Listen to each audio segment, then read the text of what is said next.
சிற்பி சித்தா, வாருங்கள், நான் தான் சிற்பி சித்தா. இது எமது காதலியின் புகைப்படம். இருக்கட்டும்.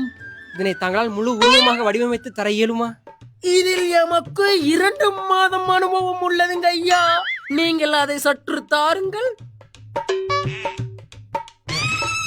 இதனை தாங்கள் எத்தனை நாட்களில் முடிப்பீர்கள்?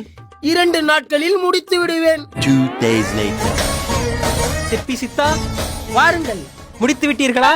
நான் ஏற்கனவே முடித்து விட்டேன். ஆகா என் தேவதை, உமது கை கையல்ல, ஐயா, செதுக்கும் உளி. ஓ அப்படி. அவள் முதுகில் மச்சம் இருப்பது தாங்களுக்கு எப்படி தெரியும்? அனைத்தும் நான் அறிவேன். சித்தா சிற்பி, கூறுங்கள். இது எனது மனைவியின் புகைப்படம். ஆகட்டும். தாங்கள் இதனை முழு உருவமாக வடிவமைத்து தர இயலுமா? இதில் எமக்கு 2 மாதம் அனுபவம் உள்ளது ஐயா. நெஞ்சமே உயிரே தஞ்சமே.